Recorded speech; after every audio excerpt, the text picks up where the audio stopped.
Hi guys, welcome back to my channel. তো তোমরা সবাই কেমন আছো? আশা করি খুব ভালো আছো, আমিও ভালো আছি। তো আমি যখন ভয়েসটা তুললাম তো দেখলাম তারপরে ভয়েসটা ওঠেনি, কী কারণে অত সব জানি না। তো ছাড়ো, এটা আমার জীবনের ফার্স্ট ব্লগ। তো আমি আজকে দেখাবো যে আজকে আমার জন্মাষ্টমীতে সারাদিন মানে দুদিন উপোস থাকবে। তো আমার ছোট্ট গপুর জন্য আমি কি কি রান্না করব, কি কি করব, ওকে নিয়ে যাব মন্দিরে। তো সেটাই আমি আজকে তোমাদের সাথে শেয়ার করব।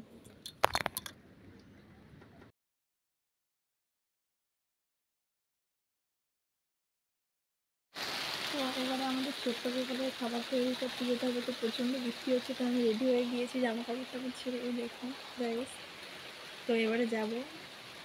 আমাদের বাড়িতে হবে না, একটা জেঠিমাদের বাড়িতে হবে। আমরা এখন গোপুর বাজার করতে এসেছি। তো এবারে আমরা আয়োজন করব এই তালের বড়া, নারকেল নাড়ু, এখানে এখানে লুচি হবে, এখানে শাক ভাজা, এখানে বিভিন্ন রকমের ভাজা। তো এই জেঠিমা আমাদের রান্না করছে এখানে। এই মেনুতে আমাদের এখানে কি কি আছে তোমরা সবাই দেখতেই পাচ্ছ। এই তালের বড়া, এখানে এটা হচ্ছে লুচির মতন, কি এটা আমি জানি না।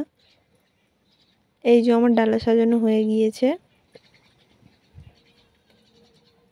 এবারে এই যে ডালার একটা ভিডিও তুলেছি, তো ভয়েসটাই তো ওঠেনি। চিচিঙ্গা ভাজা, আলু ভাজা, বেগুন ভাজা, শাক ভাজা, তালের বড়া, এখানে জেঠিমাদের ডালা সাজিয়েছিলাম, নারকেল নাড়ু করেছি।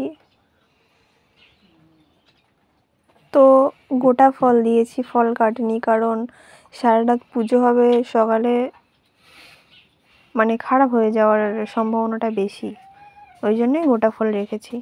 এই যে আমরা রেডি হয়ে গিয়েছি, আমি আর জেঠিমা। আমার গোপু সোনাকে নিয়ে বসে আছি মন্দিরে, কখন পুজো হবে, কখন পুজো হবে।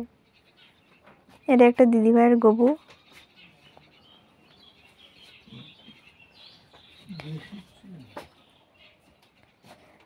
দিদিভাই পুজো করছে, আমাকে ভিডিও তুলতে বললাম, তুললোই না। এই যে যেখানে পুজো করতে গিয়েছিলাম সেই মন্দিরের গোপু। গোপালটা কত সুন্দর, এত সব ডালা, এত সব মায়েরা পুজো দিতে এসেছে।